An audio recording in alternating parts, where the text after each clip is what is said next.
Hello everyone, welcome to guide T. कैसे हैं आप सब? आई होप आप लोग बहुत अच्छे होंगे और एग्जाम्स की प्रिपरेशंस बहुत अच्छी तरीके से चल भी रही होगी। तो मैं यहाँ पर आप लोगों को बताने आई हूँ कि किस तरीके से आपको एग्जाम्स की प्रिपरेशंस करनी चाहिए, किस तरीके से आपको डेली और वीकली प्लान्स बनाने चाहिए आपके एग्जाम्स के लिए। रजिस्ट्रेशन स्टार्ट हो गया है, 4 फरवरी से स्टार्ट हो चुका है ना। तो काफी सारे लोगों ने रजिस्ट्रेशन भी कर लिए होंगे जैब एग्जाम्स को लेकर। आपको डेट भी पता है, 4 मई से आप लोगों का पेपर है। पहला पेपर आपका IAFS का है। तो अब आपके पास टाइम कितना बच रहा है? तो 3 मंथ्स आपके पास अभी बच रहे हैं। 3 मंथ्स यानी 90 डेज आपके पास हैं और इस 90 डेज में आपको जैब एग्जाम्स की प्रिपरेशंस करनी है और आपको एग्जाम को क्वालिफाई करना है। तो जो लोग नए हैं, पहली बार जैब एग्जाम दे रहे हैं, तो उनके लिए तो बहुत ज्यादा जरूरी है कि वो किस तरीके से स्ट्रेटजी बनाए, किस तरीके से प्लान करे, राइट। तो सारी चीजों को हम इस वीडियो में डिस्कस करेंगे। अपार्ट फ्रॉम दैट मैं आपको यहाँ पर बताना चाहती हूँ कि हमारे पेड बैचेस भी चल रहे हैं। जिनको पेड बैचेस एनरोल करना है, तो लास्ट में मैं आपको एक नंबर प्रोवाइड करूंगी, आप उस नंबर पे कॉल करके सारी डिटेल्स भी ले सकते हैं। तो चलिए यहाँ पर स्टार्ट करते हैं।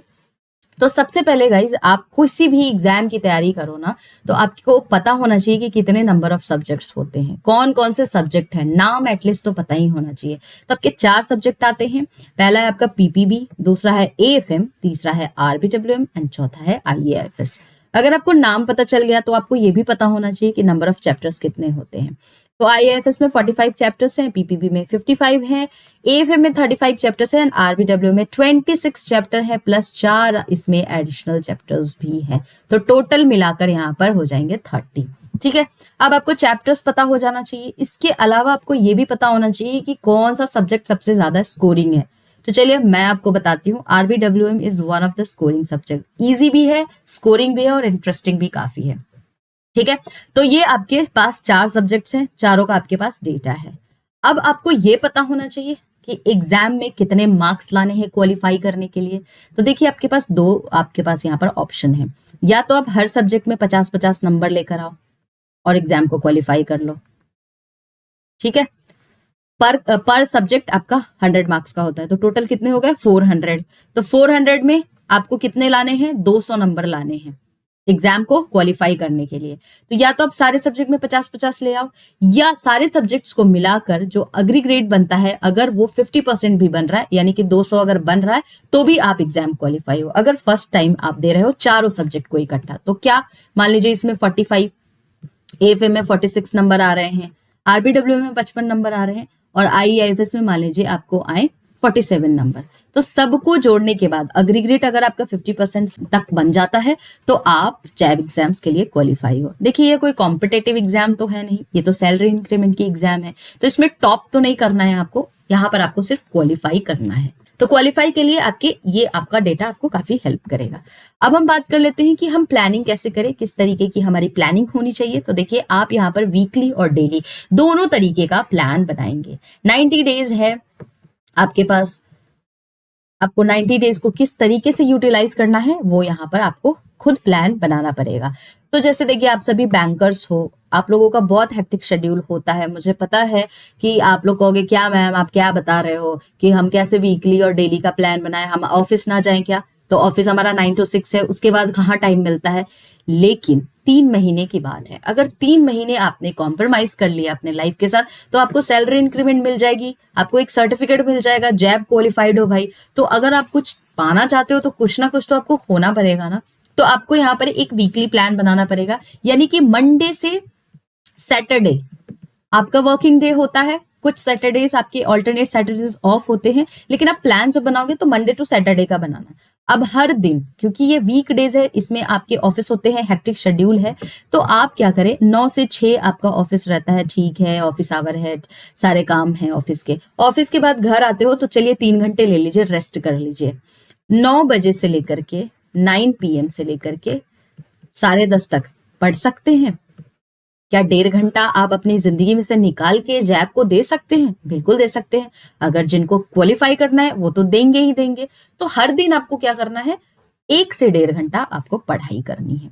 ये वीकडेज की बात है। अगर वीकेंड आ जाता है, अब जैसे ऑल्टरनेट सैटरडे वीकेंड है तो संडे भी वीकेंड है, तो 2 वीकेंड आ रहा है, तो 2 से 3 घंटे इस वीकेंड में आप दे दिया करो एग्जाम के लिए। आसानी से पूरे के पूरे सिलेबस को आप कंप्लीट कर लोगे।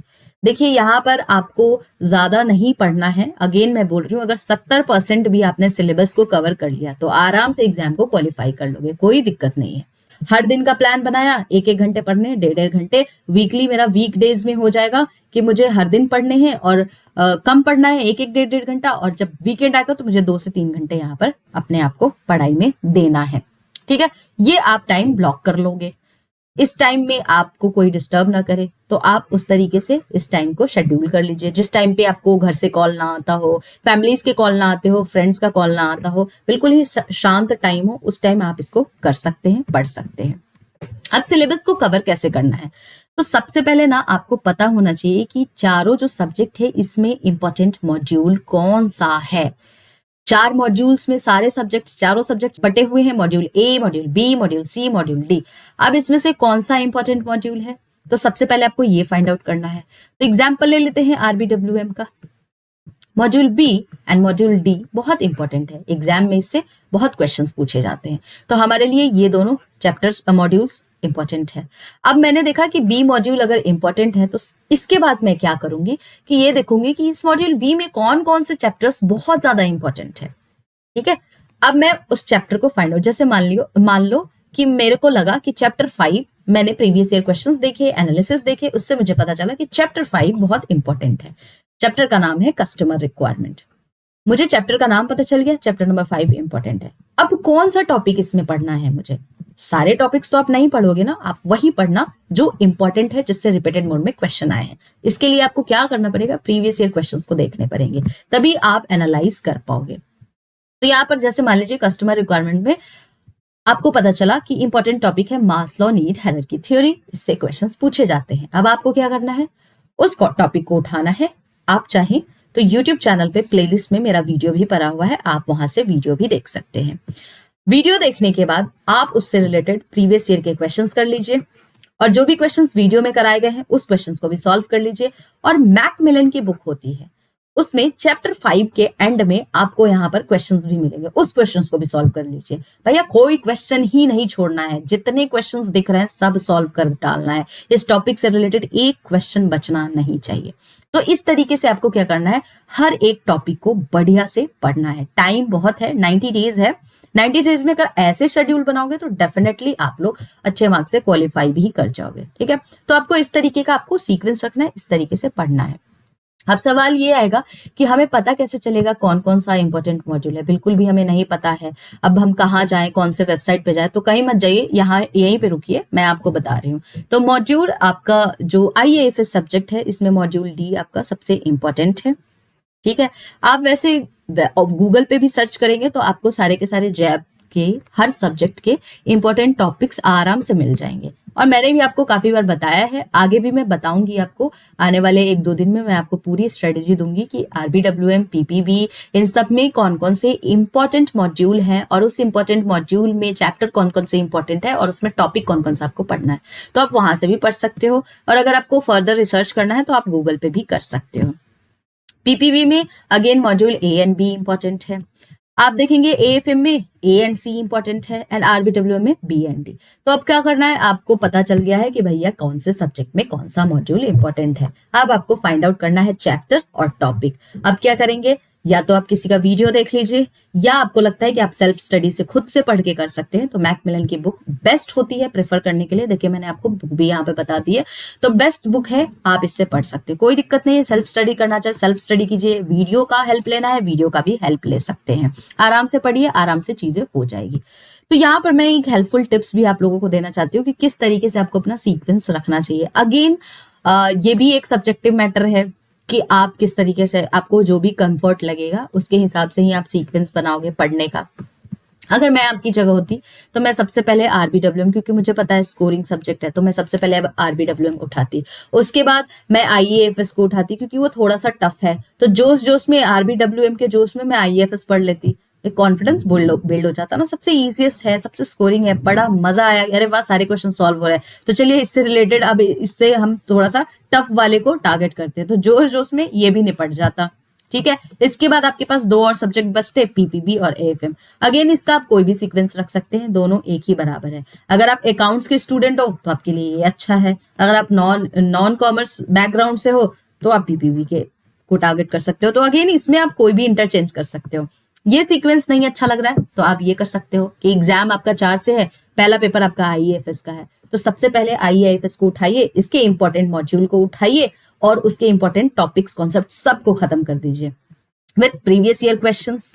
ठीक है, फिर आपको पता है सेकंड पेपर आपका पीपीबी का है, तो आईएएफएस के बाद तुरंत पीपीबी उठाइए, सेम इसी क्रोनोलॉजिकल ऑर्डर में आपको पढ़ लेना है। फिर उसके बाद आपका एएफएम है तो एएफएम को उठा लीजिए, और लास्ट आपका आरबीडब्ल्यू में तो चलिए आराम से थोड़ा सा करेंगे। इस तरीके से भी आप सीक्वेंस बना सकते हैं। ये अगेन ये आप पे डिपेंड करता है कि आप किस तरीके से सीक्वेंस बनाते हो। जब भी कोई भी टॉपिक पढ़ेंगे, आप कोई भी चैप्टर को कंप्लीट करेंगे, मेक श्योर कि आप उसका मॉक टेस्ट लगाएं। गाइस क्या होता है ना कि हम पढ़ तो सब कुछ लेते हैं, लेकिन एंड में ना हम मॉक टेस्ट लगाना भूल जाते हैं। तो उससे क्या होता है ना कि जब हम एग्जाम में जाते हैं तो बहुत पैनिक करते हैं, हमें पता ही नहीं होता कि कौन से सवाल का कौन सा आंसर कौन सा सही है। तो हम इतने ज्यादा कंफ्यूज हो जाते हैं क्योंकि हमने सॉल्व ही नहीं किया, हमने देखा ही नहीं प्रैक्टिस करके कि कैसे पेपर को सॉल्व किया जाता है। तो मॉक टेस्ट जो है एक तो आपके कॉन्फिडेंस बिल्ड करता है, इसके अलावा ये आपको जो भी कॉन्सेप्ट जिसमें आपको बार बार गलती हो रही है ये एनालाइज करने में आपको थोड़ा सा आसान कर देता है कि आप इजीली फाइंड आउट कर पाते हो। अगर कोई गलती होती है तो आप बार बार उसको पढ़ते हो कि यहाँ पे इस कॉन्सेप्ट में मुझसे इस कॉन्सेप्ट का आंसर्स मुझसे नहीं निकल रहा है, तो आप उसको बढ़िया से फिर पढ़ते हो। तो मॉक टेस्ट एक बहुत अच्छा जरिया है ये समझने का कि हमको किस तरीके से एग्जाम्स की प्रिपरेशन करनी है, या हमारा एग्जाम कितना प्रिपेयर्ड हो गया है, वो मॉक टेस्ट आपको बता देगा। और जो भी आपसे गलतियां हो रही हैं बार बार, अगर मान लीजिए आपके क्वेश्चंस के आंसर्स गलत हो रहे हैं तो आप उसको एक नोट बना लीजिए, उस नोट में लिख लीजिए उसको, और उसको बार बार पढ़िए कि भैया ये गलत क्यों हो रहा है। इसका कॉन्सेप्ट अगर आपका क्लियर नहीं है तो आप वीडियो देखिए, मैकमिलन की बुक पढ़िए, आपका कॉन्सेप्ट क्लियर हो जाएगा। तो आपको मॉक टेस्ट आप वीकेंड पे रख लो, मॉक टेस्ट संडे को, कि हर संडे मुझे सारे सब्जेक्ट्स के मॉक टेस्ट लगाने हैं। मैं संडे को नहीं पढ़ूंगा या नहीं पढ़ूंगी, मैं संडे को सिर्फ और सिर्फ चारों सब्जेक्ट्स के मॉक टेस्ट लगाऊंगा या लगाऊंगी जो भी मैंने अभी तक 6 दिनों में पढ़ा है। That's it. मॉक टेस्ट लगाइए, एनालाइज कीजिए, फाइंड आउट कीजिए कहाँ पे आपकी गलतियां हो रही है, ताकि इस तरीके की गलती आप एक्चुअल एग्जाम में जाकर ना करो। ठीक है, तो आपको इस तरीके से प्लानिंग बनानी पड़ेगी। तो आई होप आपको ये प्लान थोड़ा सा हेल्प किया होगा, थोड़ा सा ये गाइडेंस मेरी तरफ से था कि आपको किस तरीके से, अगर आप फ्रेशर हैं, बिल्कुल ही नए हैं इस फील्ड में, नया एग्जाम की तैयारी कर रहे हैं, तो आपके लिए बहुत ज्यादा इंपॉर्टेंट है। अपार्ट फ्रॉम दैट का पेड बैच भी चल रहा है, तो आप चाहे तो पेड बैच भी इस गिवन नंबर पे कॉल करके ले सकते हैं। पेड बैच हमारे पूरा का पूरा यूट्यूब चैनल पे प्लेलिस्ट बना हुआ है, आरबीडब्ल्यूएम, पीपीबी, एएफएम सब चल रहा है, तो आप उसके भी वीडियोस देख सकते हैं। कोई भी डाउट होगा गाइस कमेंट सेक्शंस में आप मुझसे पूछ सकते हैं। चैनल को सब्सक्राइब करना ना भूले ताकि आपको चीजों की टाइमली नोटिफिकेशंस मिलती रहे। ऑल द बेस्ट गाइस, बढ़िया तरीके से एग्जाम्स की प्रिपरेशन कीजिए, अच्छे तरीके से प्लानिंग बनाइए, कंसिस्टेंसी रखिए अपने प्लान में, आप जरूर अच्छे मार्क्स से क्वालिफाई करेंगे एग्जाम को। चलिए मिलते हैं नेक्स्ट वीडियो में।